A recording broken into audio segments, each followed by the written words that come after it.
ஒரே ஆண்டவரும் உலகத்தின் ஒரே இரட்சகருமாகிய இயேசு கிறிஸ்துவின் நாமத்தினாலே உங்களை யாவரையும் வாழ்த்தி வரவேற்கிறேன்.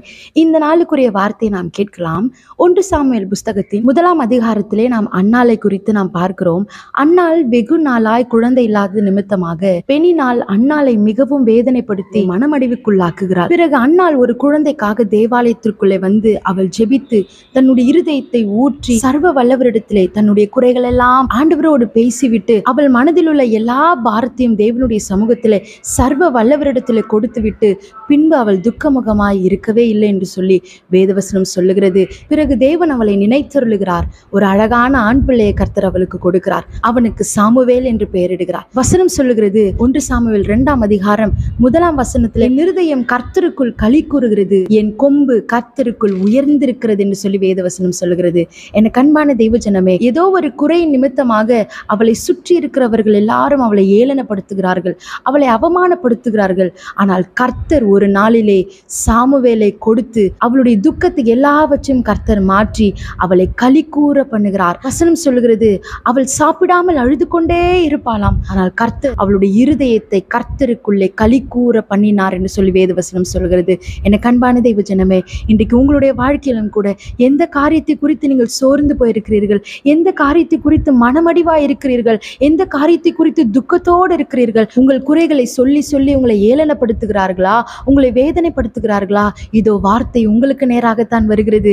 கர்த்தர் தீர்க்க தரிசனமாய் உங்களோடு கூட தான் பேசிக் கொண்டிருக்கிறார். இதோ நாட்கள் வரப்போகிறது.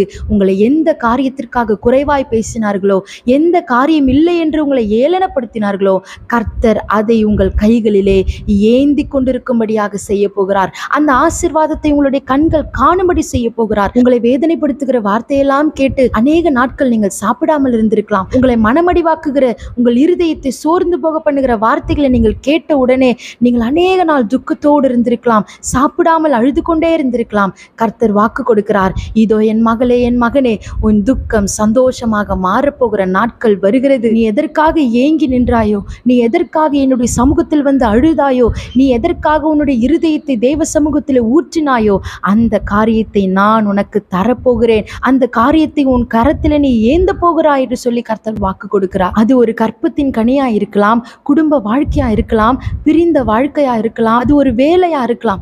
எதுவாக இருந்தாலும் சரி, நீங்கள் எந்த இடத்துல ஏளனப்படுத்தப்பட்டீர்களோ, எந்த இடத்துல அவமானப்படுத்தப்பட்டீர்களோ, இந்த காரியம் இல்லை என்று உங்களை அவமானப்படுத்தினார்களோ, அதே காரியத்தை கர்த்தர் உங்கள் கையில கொடுக்க போகிறார். அந்த பிள்ளையை மீண்டுமாய் கர்த்தர் கையில ஏந்த செய்ய போகிறார். மீண்டும் அந்த குடும்ப வாழ்க்கையை கர்த்தர் கூடி வர பண்ண போகிறார். மீண்டுமாய் அந்த மரித்து போன அந்த வாழ்க்கை கர்த்தர் மீண்டும் உயிர்ப்பிக்க போகிறார்.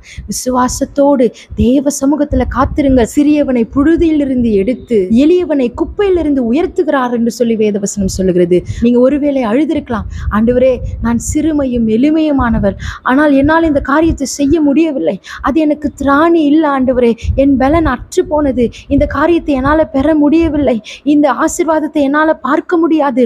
டாக்டர்ஸினுடைய ரிப்போர்ட் எல்லாம் உங்களுக்கு நெகட்டிவாக வந்திருக்கலாம். இயேசுவின் நாமத்தினாலே இதை கேட்டுக்கொண்டிருக்கும் பொழுதே கர்த்தர் அந்த ரிசல்ட்டை பாசிட்டிவாய் மாற்றுகிறார். அந்த காரியம் மாறுதலாய் முடிய போகிறது. உங்கள் துக்கம் சந்தோஷமாய் மாறப்போகிறது. விசுவாசத்தோடு தேவ சமூகத்துல காத்திருங்க. மனிதர்கள் முடியாது என்று சொல்லியிருக்கலாம், மனிதர்கள் இது சாத்தியமில்லை என்று சொல்லியிருக்கலாம், ஆனால் தேவனால் கூடாத காரியம் ஒன்றுமில்லை. அவர் சகலத்தையும் செய்ய வல்லவர்.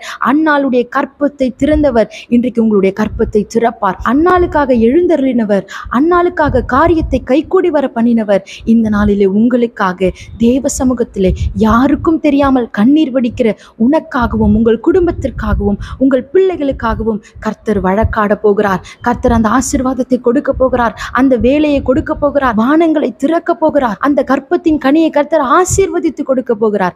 விசுவாசத்தோடு தேவ சமூகத்திலே சந்தோஷமாய் இருங்கள். துக்கமாய் இருக்கிற உங்களுடைய இருதயத்தை ஒரு நாள் கர்த்தருக்குள்ளே கம்பீரிக்க பண்ண என் தேவன் வல்லமையுள்ள தேவனா இருக்கிறார். ஜெபிக்கலாமா? நல்ல பிதாவே, நீர் ஆசீர்வதித்து கொடுத்த அந்த அருமையான வேலைக்காக உமக்கு ஸ்தோத்திரம் ஆண்டவரே. இதை பார்த்து கொண்டு இருக்கிற ஒவ்வொருவருக்காகவும் ஜெபிக்கிறப்பா. அன்னாளை போல இருதயத்திலே கிளேசம் உள்ளவர்களாய், இருதயத்திலே வருத்தம் உள்ளவர்களாய், இதோ இந்த காரியங்கள் நடக்கவில்லையே, இந்த காரியம் என்னால் முடியாமல் போனதே, எல்லாரும் என்னை ஏளனப்படுத்துகிறார்கள் என்று சொல்லி வேதனையோடு இந்த வார்த்தையை கேட்டுக்கொண்டிருப்பார்களானால் நான் அவர்களுக்காக ஜெபிக்கிறப்பா. ஆண்டவரே, அவர்களை ஆசீர்வதிங்க ஆண்டவரே. பிள்ளைக்காக காத்திருப்பார்களானால் பிள்ளையை கொடுத்து அவர்கள் இருதயத்தை களி கூற பண்ணுங்க ஆண்டவரே. வேலைக்காக காத்திருப்பார்களானால் ஆண்டவரே, அந்த வேலை கொடுத்து அவர்கள் இருதயத்தை களி கூற பண்ணுங்க ஆண்டவரே. அப்பா, குடும்ப சமாதானத்துக்காக காத்திருப்பார்களானால் ஆண்டவரே, குடும்பத்தில் உள்ள ஆண்டவரே ஆசீர்வாதங்களுக்காக காத்திருப்பார்களானால் அந்த காரியத்தை செய்து அவர்களுடைய இருதயத்தை நீர் களி கூற பண்ண போகிறதற்காக உமக்கு ஸ்தோத்திரம். பார்க்கிற ஒவ்வொருவரையும் ஆசீர்வதிங்க ஆண்டவரே. அவர்களுடைய துக்கம் சந்தோஷமாய் மாறுவதாக இயேசுவின் நாமத்தில் ஜெபித்து ஜெயம் எடுக்கிறேன் ஜீவனுள்ள நல்ல பிதாவே. ஆமென், ஆமென். God bless you.